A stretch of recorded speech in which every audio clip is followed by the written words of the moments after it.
There is an exegetical invitation I want to extend to you. Pray that you accept. You've been invited fellowship with me this morning. The Old Testament major prophecy of Jeremiah. Jeremiah chapter number 1. For some reason, I had to remember to say chapter 1 because I almost said chapter 26, verse 8. Something sounds very familiar about 26 and 8. Some of y'all will get that later on. I think there was a game Friday where the score was 26 to 8. And so I had to remind myself, boy, I'm a sly rascal, boy. I'm a sly rascal. Jeremiah chapter number 1. Y'all thought I was going to forget. Jeremiah chapter number 1. We'll read beginning at verse number 5. I'm reading from the English Standard Version this morning. Very familiar pericope. I'm going to do my best to lift this morning, if you pray with me. Jeremiah chapter number 1, verse number 5. Before I formed you in the womb, I knew you. Before you were born, I consecrated you. I appointed you a prophet to the nations. You may be seated.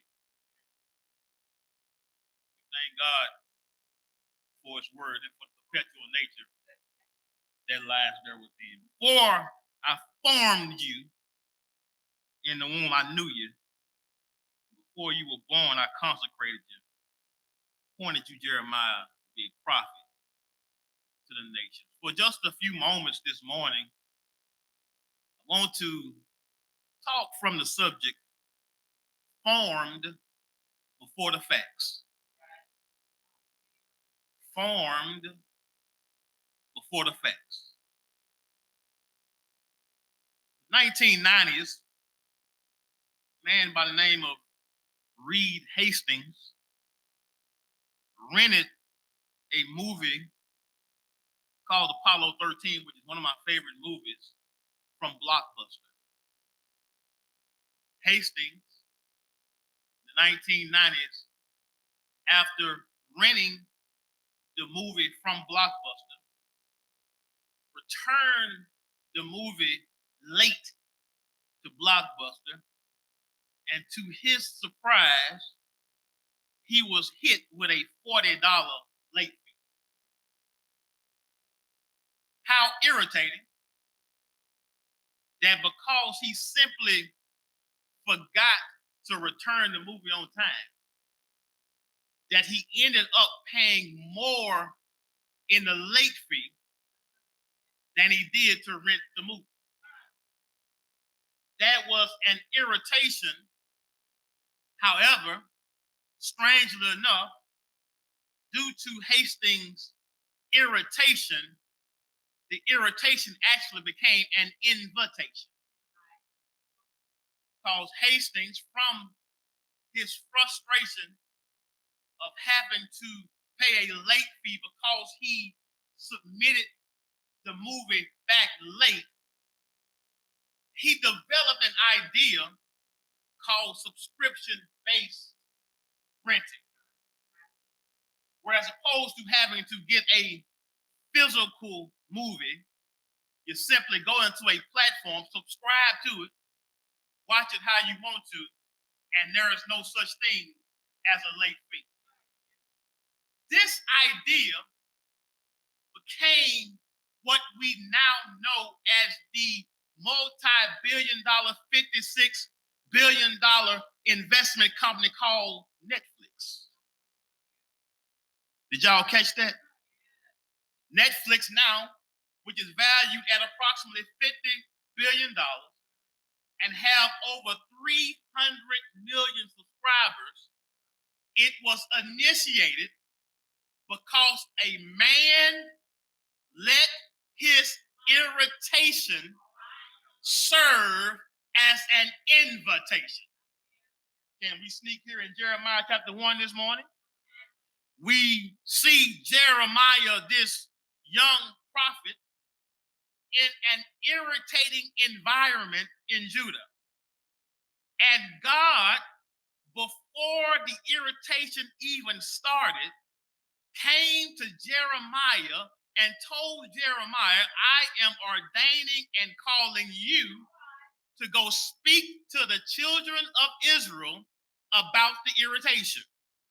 Translated, if there was not any problem, there would not be a need for the call.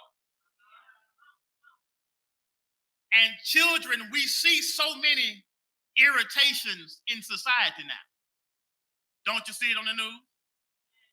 Political officers, corrupt. Don't you see the economic turmoil? Don't you see the racism? Don't you see sexism? Don't you see injustice in the criminal justice system? Don't you see problems in the educational system? Don't you see the violence that is happening on our streets every day? And not only is it happening in big cities, but violence is now happening in our smaller communities. Don't you see that there is lack of attendance in church on Sunday, but there's attendance in every other thing that we want to have? Don't you see that people don't have enough money to buy their groceries? Don't you see that some elders are struggling to buy their medicine? Don't you see that housing is not affordable as it once was? Don't you see that there is nepotism in the workplace where the most qualified is not always the one who gets the job? Don't you see the irritation in your household where when you pay this bill, two more come from over here? Children of God, there is irritation all around us. But just like God called Jeremiah in order to combat the confusion and chaos in Judah, I want to let someone know today that the chaos and irritation that we see in society now is not for the sake of our complaining, but it's actually promoting God to come. And I did all of that litany to let us know all of the various problems that we face. And even though I named a lot of problems, I was just scratching the surface. But based upon this text, if before Judah went into exile, God called a prophet, that lets us know that we serve a God who is already preparing and calling people now to handle today and tomorrow's problems. And child of God, you think that it just has to be a preacher. You think that it just has to be a deacon. But anybody who has breath in her or his body, God has the idea to call them. So what if I told you today that God plans on choosing you to be a solution to a problem that has not even happened yet? Did you hear what I said? You think that you're living a life just to receive money and food and die. But before you close your eyes, God has a divine purpose for you, and he's using some chaos and confusion and frustration as the avenue in which he wants to give you purpose. And what if I told you today that while you're sitting here this Sunday morning thinking that this is just going to be a regular church service, that you came to just tell God that I came and showed up, but God came to ordain you today to let you know that there are too many problems in the world going on today for you to just live here and let it happen like this. But God is calling you now with the plan of allowing you to be the solution to somebody's problem. And somebody right now needs to lift their hand and say, God, I got my flaws. God, I got my issues, but I thank you that you are calling me to be a solution. You are calling me to be an answer, even as I am right now. I don't know how I'm going to be a solution, but by your grace and by your mercy, I receive by faith today that I am not here to waste your oxygen, but I am here, God, because you have ordained me, you have called me, you have anointed me to be able to bring salvation into this world. And somebody today, let me tell you that what's irritating you is actually inviting you. Say it one more time, Gavin. What's irritating you is actually what's inviting you. And God is calling you to be the balm to that what's irritating you. It's mighty strange. And in the backdrop of what's going on in Israel, at this particular moment, you have Babylon who's gaining power. You got Assyria who's losing power to Babylon. You got Egypt on the other side of Judah, that's a threat. But yet and still, God's in control. Y'all ain't got it yet, so let me say it one more time. You got Babylon who's a threat. You got Egypt who's a threat. You got Syria that's a threat. But on the throne, there's still a God. And if God is on the throne, he can take you in your feeble flesh and allow you to be able to combat every threat in society. In other words, I guess what I'm trying to say, God got the last say so. Devil, you are a liar. I see all of the threats. I see all of the attack. I see all of the chaos. But thanks be to God that he's still calling in the midst of the chaos. And too many of us, child of God, you want to be called to do something cute. But God got somebody else who can do something cute. But if you want to be called and chosen by God, there are some problem that God wants you to be the solution to. So I guess that what I'm saying today is that which we're complaining about perhaps may be what God is calling us to. We do all this talk about how the young people need help, but we stay just trying to get them in church. It's going to take more than just getting them in church. It's going to take us getting out there. And when we get out there, they'll come to church late. We do all this talk about what's going on in the political climate, but we don't want to run for office. We do all this talk about who's in office, but we don't want to go vote. We do all this talk about people who are in leadership, but when the last time you prayed for a leader? We do all this talk about school policy, but we don't show up to parent-teacher conference.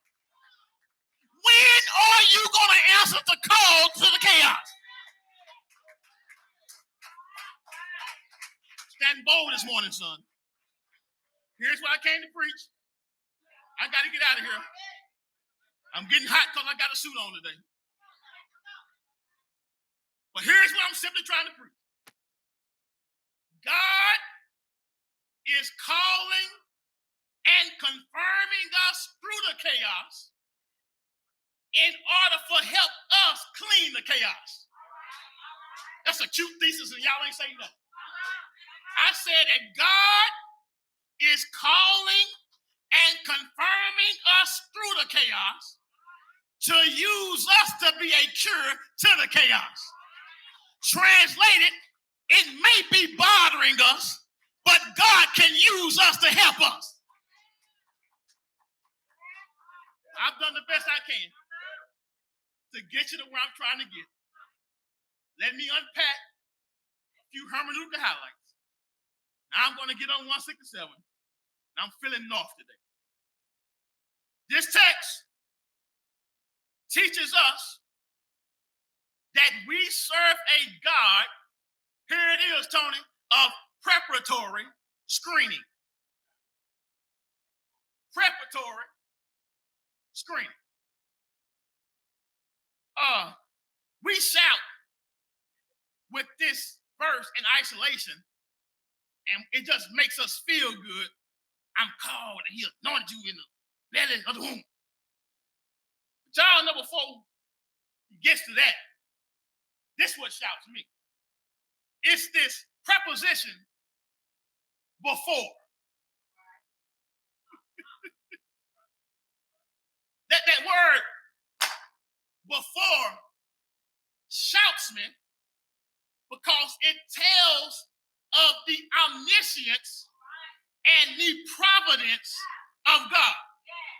All I just said was that we have an all-knowing God who's in control of all things at all times. He says, now this is a major prophet. This is a prophecy in the New Testament, and this prophecy, this is Jeremiah being called by God, here it is, to be an answer to a problem that ain't even showed up yet. Because God is getting ready to prepare Jeremiah to warn Judah about what's going to happen. And in this text, what's going to happen ain't happened yet. And at this moment in the text, God tells Jeremiah, I've already took a trip to the future. I've already took a trip to your present. And I've already been in your past. Now let me tell you what I've already done, Jeremiah. Before I formed you, I knew you. And I knew you, then formed you, and then I'm going to call you to something that ain't already happened. I wish I was smart enough to explain this morning.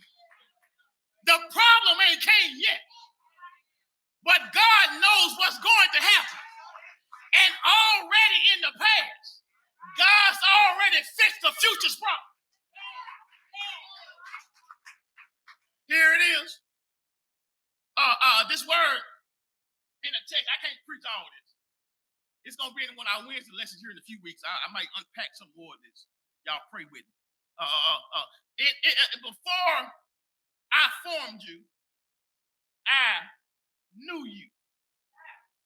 That Hebrew word, yada. It means that I don't just know of you, but God's telling Jeremiah, I knew you intimately. Jeremiah, I know your fears. I know your flaws. I know your character. But even though I knew you, I still formed you. Some of y'all still ain't got it. Because you think I'm just saying that God is saying he knew Jeremiah's personality. That's one thing. But the afternoon's so good to see you. When God knows intimately, and with him being omniscient, that means he knows the good and the bad.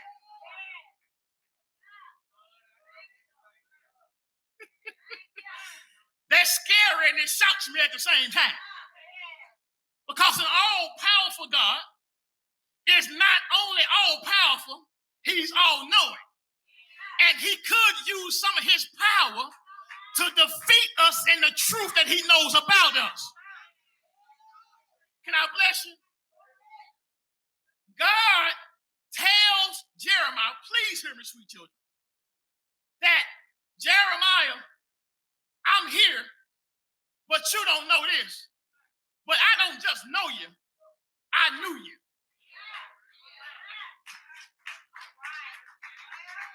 Lord, I feel like shimming this morning. I knew you. I knew your ups, and I know your downs. I knew your sins before you thought to commit your sins. I knew your evil ways before you had an evil way to have. But here is the good news. Both hands up. That means you better like it. That even though Jeremiah was flawed, he was still formed. Somebody just missed your blessing. You worried about stuff about you that you just found out. But God knew it before he formed you. And even though he knew your future faults, he formed you in the future knowing that your faults are past tense to him. Is there anybody today who wants to forgive themselves, wants to let yourself free because God still formed you, knowing all of your flaws, knowing all of your hang-ups, but he said, I'm still going to form you.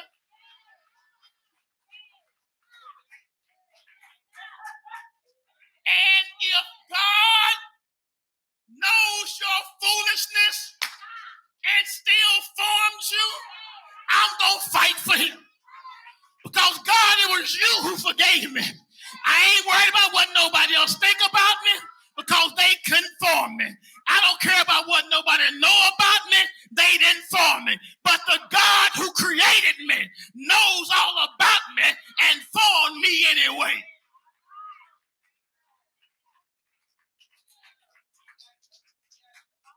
I've been on this point for 7 minutes.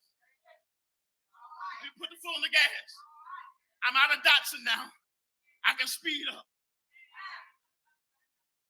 God says, Jeremiah, I'm going to tell you about some conversations I had about you before you even born. I knew you. I not only knew you good, but I knew you bad. But I formed you anyway. And if I could overcome your faults to form you, I want to have fellowship with you. I'm done. It's the picture. Anybody bought a new vehicle recently? Let me ride your new vehicle when we leave church. I want to see if it rides smooth.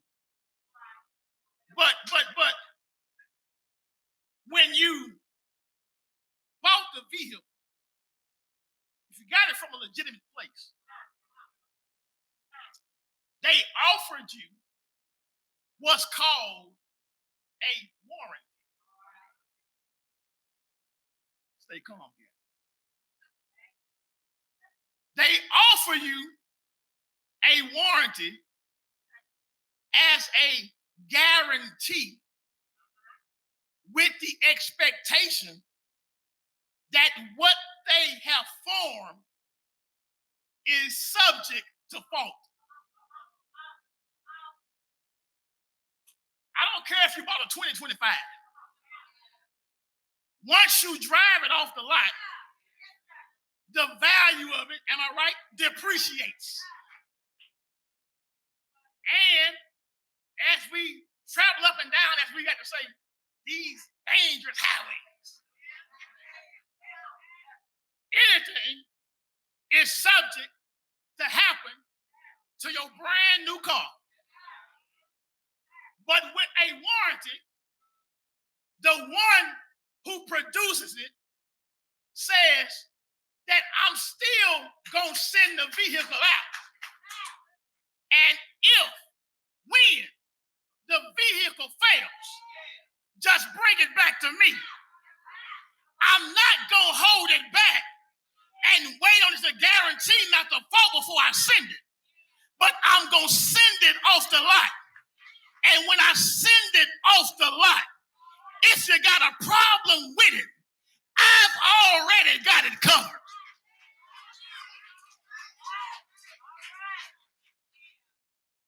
The producer sends it out and says, I know it may fail, but when it falls, bring it to me because I'm the one who got it covered. I don't care what the value of the car is, but since the one who produced it got it covered, I can bring it back to the producer and get it fixed. You know what a warranty teaches us? This is what I'm trying to say. A warranty, stay calm. A warranty teaches us to trust the producer even when the product may fail. I'm preaching too good for y'all to sit there and look at me like that. I brushed my hair good and I got some waves this morning. You better preach it like I'm preaching. When the product fails, the producer is still perfect. And the reason that the product goes out is because even though the product is subject to fail, you got a perfect producer. Is there anybody in here this morning who knows your producer is perfect? Sometimes your tires get flat.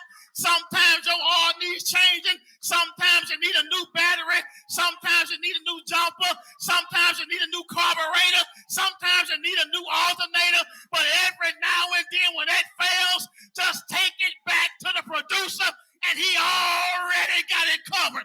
How did he cover it, Gavin? On a hill called Calvary. When he paid it all and covered your future sins and your past.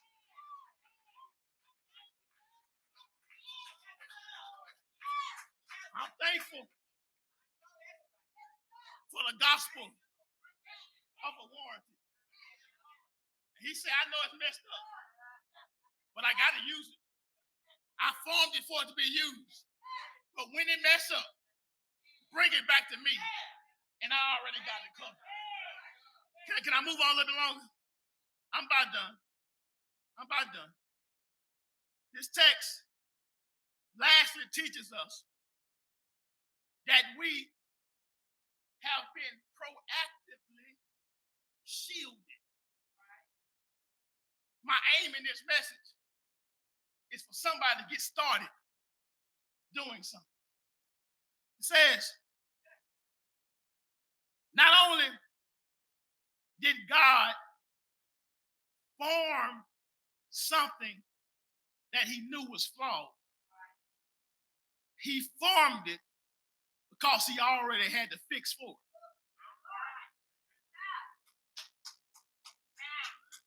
Come here.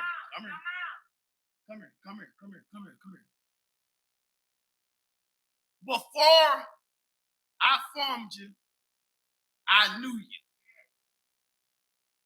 I consecrated you. Some translations say I ordained you. Some translation says I sanctified you. That's a New Testament doctrinal word placed in the Old Testament. Y'all got to bear with me. I ain't preached last week and I forgot how to preach. I ordained you, which means I set you apart. I sanctified you. Can I scare somebody? Let me scare somebody. He says, I sanctified. Y'all know another word for sanctified? Means somebody said it. I made you holy. That bothers the church folks in the house. All this happened. Come here. We're going to teach doctrine. All of this happened before Jeremiah learned a hymn. It happened before Jeremiah got his first black suit. Let me get some water. I feel like I'm in puberty. All of this happened before Jeremiah preached his first sermon. All this happened before Jeremiah paid his tithes. Don't hear me well. Hear me well. Don't allow people who need Jesus like you make you perform first and then be called.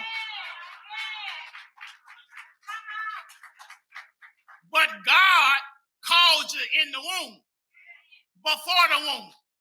So before you became a good boy and good girl, God already formed you. And can I stop right here? I know, this is an aside. This is not even in my flow of my sermon. But we label people, especially little kids and stuff. We label little kids and say, whenever a little child, I don't mean no harm, was born and raised around older people, they can naturally do church stuff. I want little children, right? They can naturally, they 4 years old and can sing a song from 1890. And so other church people say, that boy got a calling on his life. That little boy may have a calling on his life.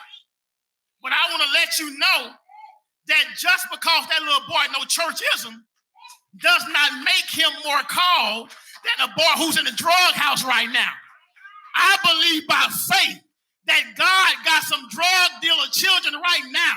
Some children who are raised in homes filled with drugs. God called them, and they don't know nothing about our church stuff, but God's hand is on them, God's anointing is on them, and God's calling is on them, and they are already made holy before they do anything. Let's not make us the ones who own holiness. It is God who makes us holy before we do anything right. And since he made us holy, that's what causes us to do right. I just killed an arrogant spirit in the house. You think that we have a monopoly on holiness. Here it is. Here it is. Here it is. Here it is. I made you holy before I formed. So they killed this lie. I gotta stop gabbing, then I'm gonna be made holy. No, God made you holy, and then you start behaving right.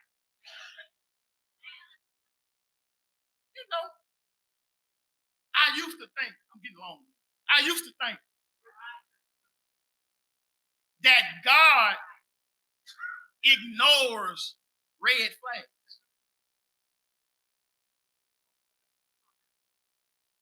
Because God has a tendency to call people to service when he sees and knows every sign of why not to. But theologically and Christologically, I had to correct that. God does not ignore the red flags.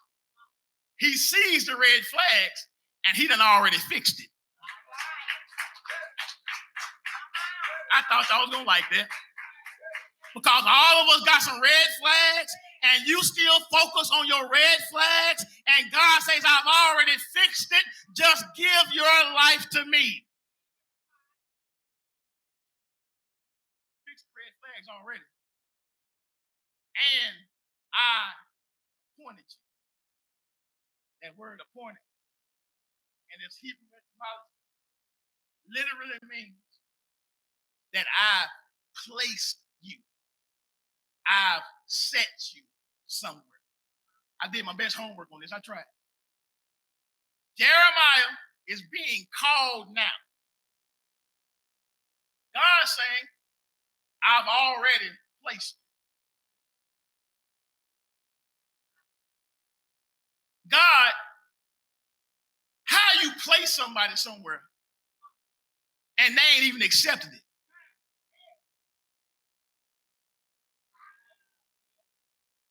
God places before the performance, which means that God, while you're waiting on God, God is waiting on you to act in a place in which you've already been placed. When did this happen? Before he was born. Y'all know what that means? Here it is.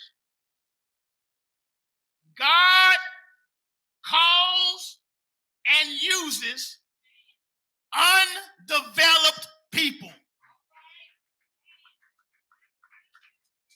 So that challenges us to not try to be developed and then accept the call, but accept what God wants to you and let him continue to develop you.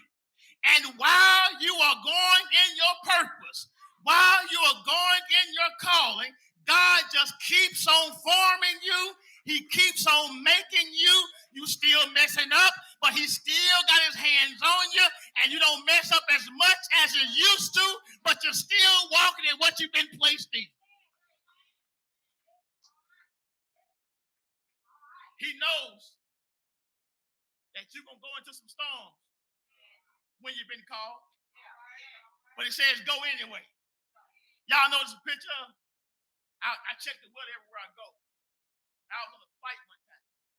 I saw a storm in what I thought was going to be the pilot's route. I said, we're going to play on this one. I ain't going to make it back. I'm going to be driving all night trying to get home from the airport. I'm done. I'm hurrying up. Somebody's supposed to say, take your time, Pastor.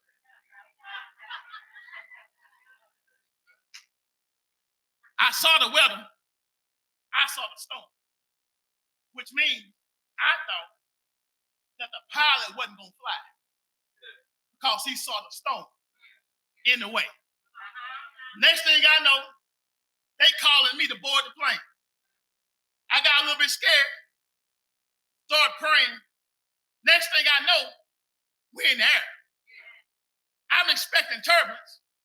Next thing I know, I'm landing in Monroe. Before I knew it, I started thinking, I wonder what happened to the storm. It finally hit. The pilot flew around the storm, which means that what was used was being controlled by somebody who knows how to navigate the storms. Y'all know what else? I did some more research, and before a pilot flies through a storm, they want to know if there's an alternative path so they can navigate the storm. But you know what else they do? They know all kind of facts about the plane. So the plane, the pilot who sees the storm, not only knows about the storm, he knows how to deal with the plane. And the reason you can trust God and go with God is because God knows your storms and he knows you. And he won't send you through a storm that he can't navigate you through.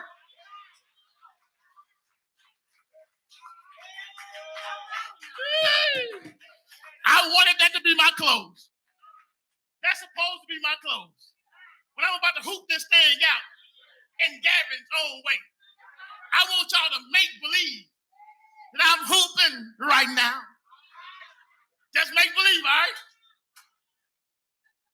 This story is about Jeremiah being a solution to a problem for the people. God prepared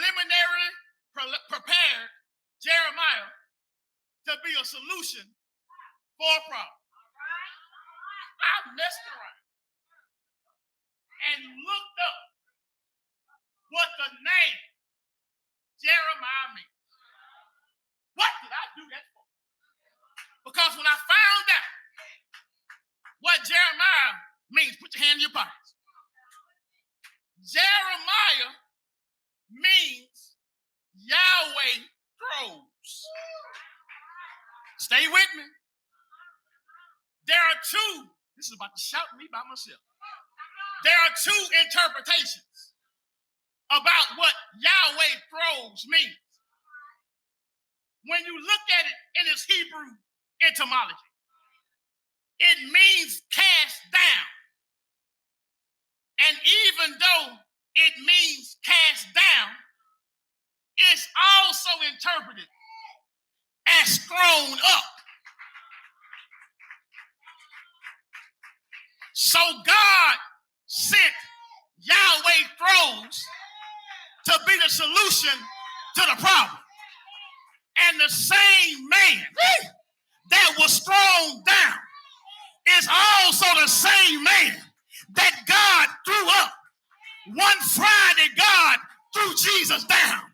He stayed down 3 days and 3 nights. But since he was the solution to the problem, God couldn't keep him down.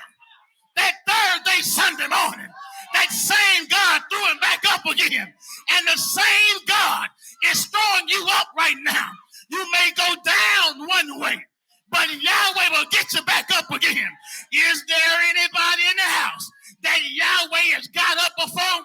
That you've been down in depression, but Yahweh got you up. You've been down in sickness, but Yahweh got you up. You've been down in gossip and lies, but Yahweh got you up again.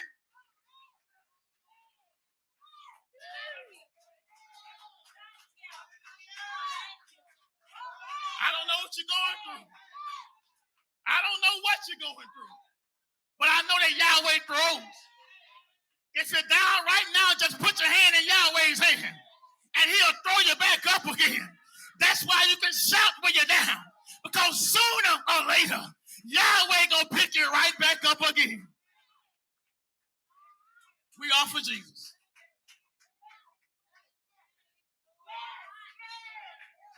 I feel like it today.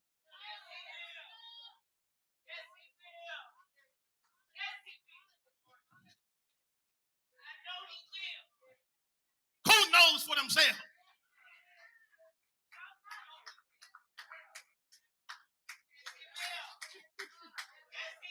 He throws.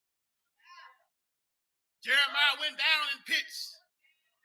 He's called a weeping prophet because he went down in depression. He always had to give a bad gospel. But God don't stop with bad news.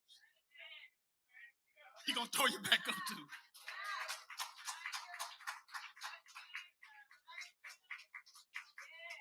We offer Jesus. Bless your God. Bless your God.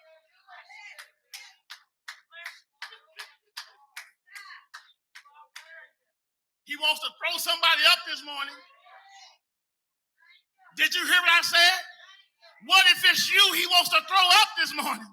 He wants to exalt you because you've been down too long. He already called you. He's just waiting on you. I ain't telling you you got to be an ordained preacher. I ain't telling you got to be a praise dancer. You ain't got to be no usher. But you can do something about it. Someone's prayer today. Hear me well. Someone's prayer needs to be, what is it, God? What is it? I've waited long enough to try to be developed enough. I've waited long enough for somebody to confirm it. Waited long enough for somebody to see it in me and tell me they need to call me out. I've been waiting on the right moment. I've been waiting on the crowd.